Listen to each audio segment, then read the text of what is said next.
Can Pixar do a bad movie? Is she American? Look out, ladies. Mater's fitting to get funky. Yeah, they can. They can. Not that this was though. So Soul is Pixar Animation's latest film to come out. It is a film starring Jamie Foxx, who plays a character called Joe, and we have Tina Fey, who plays a character called Soul 22. And the story centers around Joe, who is a jazz musician, and on the day that Joe is accepted into a very prestigious band and is given the opportunity to perform in a club setting, which is something that he's been striving for pretty much his entire life, he dies. So as his soul exits his body and it starts to go into the afterlife, which in this film is known as the Great Beyond, he decides that he doesn't want that. Funny enough, he doesn't want to go. And so he ends up escaping this path and jumps down and escapes into what is called the Great Before. And the Great Before is a place where all souls are created and formed before they actually go down to Earth. And before they can go down to Earth, they have to find what is known as their spark. And the spark is the predominant focus for Tina Fey's character, Soul 22. So Soul 22 is a very cynical character. She doesn't see a lot of point in going to Earth. She doesn't understand, and she doesn't really care. She doesn't want to live at all. Yikes, that's deep, man. And so because she doesn't want to go, Jamie Foxx's character, through kind of misadventure, ends up being her teacher and is then coerced into getting her to see the point in living. And then through more misadventure, they find themselves transporting themselves back down to Earth. And in this case, what happens is that Joe's soul embodies a cat, and a very fat cat at that. And Soul 22 embodies Joe's body. So it's here at this point in the movie that we actually see what the story is trying to tell.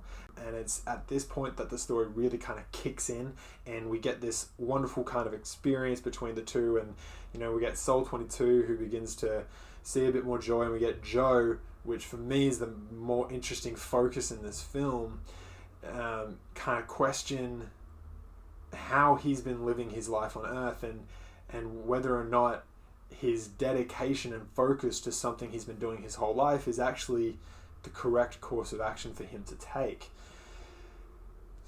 It's a very deep film when you think about what it's actually trying to talk about. It actually hits hard pretty quickly, and it's fantastic. It's a fantastic experience, and you don't really get that these kind of very mature themes in animations these days, or as deep as the one we got here. For Soul 22, it has a more kind of expected journey, as you could imagine, but for Joe's character, it's really where the story shines for me, because Joe goes on this kind of path of questioning whether or not the art that he's been, obsessing over and, proclaiming his love for since he was a kid, and seeing as like that is for him his drive throughout the whole existence in his life. And he kind of is brought to question that philosophy and to question that notion. And it does a really fantastic job of exploring that. It does a really fantastic job of kind of getting Joe to kind of see the error, but to also see the benefit. And it really brings this kind of story in a very deep and meaningful way. It's for me, it's a theme that I personally have gone through myself in my own life. I've definitely gone through the journey that Joe went through in this, and it does a fantastic job of delivering this story to the small screen. And I think Tina Fey and Jamie Foxx do a fantastic job of playing these characters. Tina does a great job. They're both fantastic comedians, really. They both do fantastic jobs of delivering the comedy and the love and the heart in this film, and they both do such a fantastic job together. The chemistry between the two, in a kind of platonic chemistry way, not the relationship chemistry, but like a platonic, like as friends kind of thing. I really think they just do such a great job in coming together and conflicting over their ideologies, but then also really kind of just being fantastic. I do have a couple of nitpicks though.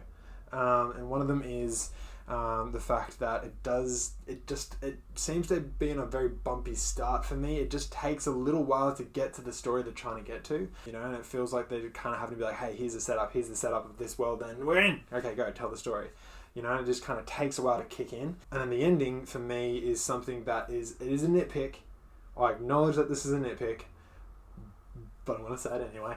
The ending for me is it doesn't quite match up with the story that's trying to be told in Act 1 and Act 2, like all this questioning, all this kind of line of thought and logic that Joe goes through. We never kind of really get that, or for me, never really feels like we get that clear kind of embodiment. He never really kind of experiences that. I guess there's no real return to the ordinary world. He kind of returns to the soul world, and so we don't actually, for me, it doesn't satisfy quite as much as what I would have liked it to have done.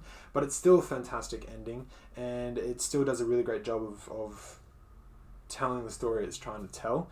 And I think that you guys are going to have a great time with it as well. I think with Jamie Foxx and Tina Fey performing at the helm, I think the story is fantastically well written, and I think that whether you're a kid or an adult, you guys are going to love this film. I really do. I don't know what else to say there. They just do such a great job. So at the end of the day, guys, this film is without a doubt ridiculously awesome. But yeah, guys, let me know what you guys think down below. I would love to hear your thoughts, and stay tuned for more reviews to come.